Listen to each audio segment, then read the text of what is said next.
자, 사도 바울은 이제 성도의 거룩한 삶에 대해서 이야기를 하는데 계속 오늘부터 세 가지 방면으로 그것을 이제 봅니다. 이제 영역을 나눠서 이제 사도 바울이 보는 거예요. 첫 번째는 이제 교회고요. 둘째는 남편과 아내, 부모와 자녀로서 이제 가정에 관한 것이고, 셋째는 종과 주인, 즉 일터에 관한 것입니다. 그것이 이제 3장 17절까지가 이제 교회에 관한 것이고, 18절부터 이제 21절까지가 가정에 대한 것이고, 22절부터 25절까지가 이제 일터에 관한 것입니다. 자, 교회, 가정, 일터 이 세 가지가 모두 중요한 영역입니다. 그렇지만 교회가 시작이에요. 그걸 명심하시기 바랍니다. 오늘은 첫 번째 그 교회에 관하여 이제 살펴보겠습니다. 본문 15, 16, 16절에 공통적으로 나오는 단어가 있어요. 그죠? 그것이 매절 결론으로서 감사가 등장합니다. 감사. 자, 사도 바울이 성도의 거룩한 삶, 그 중에 교회 영역에서의 거룩한 삶에 대해서 이야기하는 것 중에 결론 부분은 감사입니다. 자, 교회가 세 영역 중, 그 교회, 가정, 일터 이 세 영역 중 첫 번째인 이유는 하나님과 인간의 관계가 먼저 바로 서야 나머지 가정과 일터가 거룩해지기 때문입니다. 자, 그리고 하나님과 인간의 관계에서 우리 인간 쪽에서 나타내는 하나님의 은혜에 대하여 나타내는 반응 중 가장 중요한 것이 바로 감사라는 거예요. 즉 하나님을 향한 우리의 감사가 우리 삶의 모든 영역에 미치는 그 영향이 절대적이라는 거예요. 다시요. 하나님을 향한 우리의 감사가 우리 삶의 모든 영역에 미치는 그 영향력이 절대적이라는 거예요. 절대적 영향을 미친다는 거예요. 하나님께 감사드리는 게. 자, 그런데 아무 이유 없이 그냥 감사라는 것이 아닙니다. 기독교 신앙은 절대로 인간 정신 승리가 아니에요. 제가 자주 말씀드리죠. 으아 해야지 정신 승리, 이게 아니에요. 돌을 닦는 것이 아니라는 말입니다. 우리가 감사하는 이유는 그리스도께서 우리에게 주신 것들이 있기 때문이에요. 자, 그리스도께서 우리에게 주신 것으로 첫 번째는 15절 평강입니다. 평강. 자, 예수께서 세상을 떠나시며 제자들에게 나의 평안을 너희에게 주노라. 내가 너희에게 주는 것은 세상이 주는 것과 같지 아니하니라. 너희는 마음에 근심도 말고 두려워하지도 말라. 라고 예수님께서 제자들에게 말씀하시고 떠나셨어요. 나의 평안을 너희에게 주노라 라고 하면서요. 자, 이것은 예수께서 제자들에게 주신 최후의 선물입니다. 평안은 예수께서 우리에게 주신 최고의 선물이에요. 주님은 우리에게 세상의 명예와 재물을 주겠다 하지 않으시고 자신이 가지셨던 하늘의 평화를 주신 것입니다. 이 주님이 주신 평강, 하늘의 평화는 세상에서 말하는 평화와는 전혀 다릅니다. 세상의 평화는 조건이 전제돼요. 그래서 전쟁이 없어야 되고요. 특히 로마 시대 그 팍스 로마 있잖아요. 팍스 로마. 그 평화, 그 조건이 있어요. 전쟁이 없어야 되고 배고프지 않아야 합니다. 삶의 위험이 사라져야 되는 거예요. 그런 조건이 전제되는 평화가 세상의 평화입니다. 그렇기 때문에 이 세상의 평화는 늘 두려움을 동반합니다. 조건이 사라질 것에 대한 두려움을 동반하는 것이죠. 그러나 주님이 주시는 하늘의 평강은 그런 세상의 조건과는 무관합니다. 왜냐하면 우리가 얻는 평강은 죄인이었던 우리가 진정 하나님과 화목하게 됨으로 얻게 되는 평강이기 때문이에요. 이러한 평강을 소유한 자는, 하나님과의 화목으로 인하여 평강을 소유한 자는 하나님의 사랑이 절대 그 어떤 것도 끊을 수 없는 사랑이기 때문에 마치 예수께서 폭풍이 몰아치는 그 바다 위에서 평안히 주무셨던 것 같은 그 평안을 소유하게 되는 것입니다. 그리스도의 십자가로 우리에게 이루신 하나님과의 화목은 우리로 하여금 인생의 모진 비바람과 파도 속에도 늘 평안할 수 있게 하였습니다. 그래서 감사한 것입니다. 그런데 15절 좀 더 보면 그리스도의 평강이 너희 마음을 주장하게 하라고 하십니다. 이 참 재미있게 표현하셨어요. 주장하게 하라라고 표현하세요. 사도 바울이. 아주 실제적이에요. 사도 바울은 아주 실용주의자입니다. 실용주의자. 제가 보면 이 주장하게 하라로 번역된 헬라어 원어의 뜻은 경기 때 심판하는 것을 묘사하는 단어예요. 지금 무슨 말이냐면 심판자로 행동하라라는 뜻이에요. 이런 겁니다. 마치 심판관이 정확한 룰에 따라 모든 경기의 순간순간을 판단하듯이 성도는 매 결정의 순간마다 그리스도의 평강을 조차 판단을 내려야 한다는 거예요. 자, 어찌 보면 인생은 경기나 전쟁과도 같이 끊임없이 결단하고 결정하는 것의 연속입니다. 근데 그런 결정의 순간에 무엇을 기준으로 선택을 해야 되냐면 인간의 눈에 보이기에 이롭게 보이는 것을 따라서 결정하는 것이 아니라 이것이 과연 하나님과의 화목과 관련돼서 나에게 평강을 주느냐, 성령이 평안한 마음을 주시느냐라는 것을 보고 그 판단에 따라 결정하라는 거예요. 이게 나한테 이익이 되겠네. 이렇게 따라가는 게 아니라 어떤 선택에서 이걸 이렇게 하면 이건 하나님과 관계에서 화목을 이루는 것이고 그럼 내가 평강해지겠구나, 마음이 평안해지겠구나, 그것을 선택하는 거예요. 선택 기준이 완전히 다른 것입니다. 자신의 이성적 판단을 뛰어넘어서 그리스도께서 주시는 마음의 평강에 따라 결정하고 행동하는 것이 바로 우리의 복인 거예요. 믿음의 행위입니다.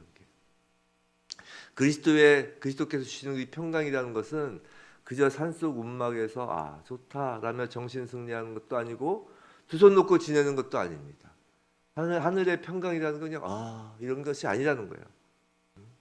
그리스도의 평강은 행동하는 평강입니다. 땅의 것을 얻으러 달려가서 얻는 그 세상의 평화가 아니라 하늘의 것을 얻으려 하늘을 추구하는 행동함으로 누리는 평강이에요. 하나님과 화목된 자로서 화목을 위하여 행동함으로, 선택함으로 취하는 평강인 것입니다. 자, 그런데 이러한 평강이 나 혼자만의 평강에 머무르는 것이 아닙니다. 나 혼자만의 평강으로 나 혼자만의 감사에 이를 수가 없습니다. 나 혼자 평강하다고 감사할 수가 없는 거예요. 같이 평강을 누려야 감사한 것이. 그래서 본문 15절에서 너희는 평강을 위하여 한 몸으로 부르심을 받았나니라고 하는 거예요. 개인의 하나님과의 화목뿐만 아니라 그 화목이 성도 사이의 화목으로 이어져야 하는 것입니다. 예를 들어서 가정이라고 쳐도 나 혼자 예수 믿는다고 평강하지 않잖아요. 같이 믿었을 때 정말 평강이 더 넘쳐나잖아요. 각 성도는 그리스도의 몸의 일부입니다. 그래서 자신은 물론 교회 전체를 그리스도의 평강이 지배하도록 해야 할 의무와 사명이 있는 것입니다. 사도 바울은 이 구절을 통해 신앙의 개인적인 차원을 넘어서 공동체를 바라보는, 우리로 하여금 공동체를 바라보게 하는 좀 더 크고 넓은 시각을 갖기를 권면하는 것이에요. 자, 이제 감사를 위하여 그리스도께서 우리에게 주시는 두 번째는 16절 예배입니다. 예배. 자, 그리스도의 말씀이 너희 속에 풍성히 거하여라고 합니다. 자, 예배 가운데 가장 우선적인 것은 하나님의 말씀입니다. 누가 뭐라 해도 예배의 우선은 말씀이에요. 자, 인간에게 생명을 주는 영생의 말씀이며 곧 기록된 성경 말씀이 가장 우선입니다. 예수께서 제자들과 작별하시기 전에 나는 아버지께서 내게 주신 말씀을 너에게 주었다라고 말씀하셨어요. 기도 중에 아버지, 나는 아버지께서 내게 주신 말씀을 저희에게 주었습니다. 주었사오며 이렇게 기도하셨어요. 자, 그리스도의 말씀이 풍성하게 거한다는 말은 이 말씀이 우리 내면에 자리 잡아서 늘 부족함 없이 우리의 나아갈 방향과 길을 제시할 수 있는 상태가 되었다는 거예요. 늘 풍성하게 한다는 것은 늘 말씀 따라 우리가 행하는 그런 상태를 얘기하죠. 예수께서 우리에게 주신 것 중에 참으로 귀한 것이 말씀인 거예요. 하나님 주신 것 중에. 그리고 계속 16절을 보면 교회 안에서 피차 가르치고 권면함으로 말씀의 풍성함이 더하여지라고 합니다. 교회에서의 성도 사이의 교제, 이 교제도 예배 중에 하나예요. 교제 따로 예배 따로가 아니라 성도 간의 교제가 예배의 연장선입니다. 근데 이 교회에서의 성도 사이의 교제는 그저 세상 사는 이야기가 아닙니다. 그건 교회 밖의 동호회에서도 충분합니다. 교회에서의 교제는 하나님 말씀을 나누고 하나님 말씀이 내 삶의 등불과 빛이 되었던 것을 나누고 그렇게 서로 말씀으로 인도되는 삶을 권면하는 것이 성도 간의 교제예요. 그리고 그 교제도 예배예요. 성도 여러분, 참된 그리스도인의 면모, 참된 교회의 모습은 이단들의 가르침처럼 율법 준수, 이거 반드시 지켜야 돼. 이건 하면 안 돼, 이거 해야 돼. 그런 율법 준수나 어떤 의식에 참여, 어떤 그 캐톨릭처럼 그 의식적인 것 또는 금욕 반드시 금식기도 해야 돼. 그런 게 아니라는 거예요. 어떤 신비한 영적 체험으로 그리스도인의 면모 참된 교회의 모습이 갖추어지는 것이 아니라는 것입니다. 그리스도의 말씀의 풍성이 거할 때 참된 그리스도인, 참된 교회가 될 수 있는 거예요. 그리고 말씀으로 성도 자신과 교회의 그 생명이 넘치게 되면 누가 시켜서도 아니고 또 그냥 타성에 따라서도 아니라 진심으로 시와 찬송과 신령한 노래, 즉 찬양이 터져 나오는 것입니다. 그래서 예배, 말씀과 교제와 찬양이 예배가 되는 것입니다. 그 예배를 우리에게 주셨기에 예수 그리스도께서 십자가에 달려 돌아가시며 성막 휘장이 찢어지며 우리에게 그 예배가 허락되었기에 우리는 감사하는 것입니다. 자, 마지막으로 세 번째는 주 예수의 이름입니다. 17절이죠. 우리는 모든 것이 감사합니다. 무엇을 하든지 말에나 이래나라고 하죠. 모든 것이 다 감사해요. 왜냐하면 이제 무엇을 하든지 말에나 이래나 다 주 예수의 이름으로 하게 되었기 때문입니다. 그래서 말에나 이래나로 번역된 헬라어 원어는 인간의 모든 언행, 즉 삶 전체를 가리키는 헬라어의 관용적 표현이에요. 자, 교회 안에서의 감사는 단순히 교회 안에서 머무르는 것이 아니라는 것입니다. 교회에서의 감사가 진정 감사가 풍성해지기 위해선 그 감사가 교회 밖으로 흘러 넘쳐야 된다는 거예요. 생각해 보세요. 밖에서는 전혀 감사하지가 않은데 교회 안에서만 감사하다는 건 이건 말이 안 되는 거예요. 우리 일상의 삶이 전혀 감사하지 않은데 교회만 오면 감사하다는 건 그건 가짜 감사한 거예요. 우리 삶의 모든 영역이 교회가 되어야 하는 것입니다. 우리 삶의 모든 영역에 예수 그리스도께서 주님이 되셔야 되는 거예요. 주 예수의 이름이 있는 곳이어야 한다는 것입니다. 주 예수의 이름으로 한다는 것은 모든 일이 그래서 그리스도의 영광을 위한 일이어야 하고 모든 일, 모든 우리의 언행이 우리를 드러내고 자랑하는 것이 아니라 오직 예수 그리스도를 드러내는 일이어야 한다는 것입니다. 그 모든 일에서 예수 그리스도를 드러낼 때 그를 힘입어 하나님 아버지께 감사하라. 즉 예수 그리스도를 힘입어. 이 힘입어라는 건 뭐냐면 나 때문에 나로 인하여 감사한 것이 아니라 바로 그 예수 때문에 감사한 것이라는 것입니다. 즉 우리의 일상 모든 삶에서 예수 때문에 예수로 인하여 예수 이름을 드러내며 감사하여야 진정 교회가 감사하게 된다는 거예요.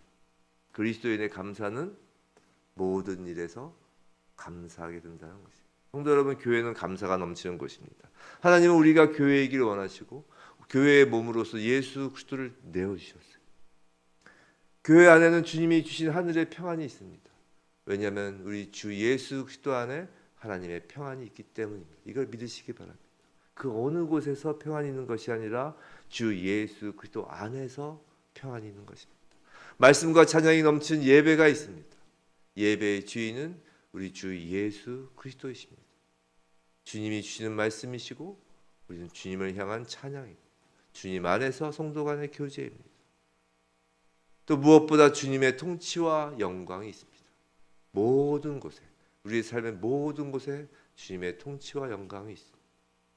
우리 주님이 살아계십니다.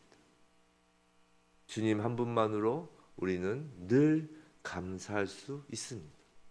그 우리가 바로 교회입니다.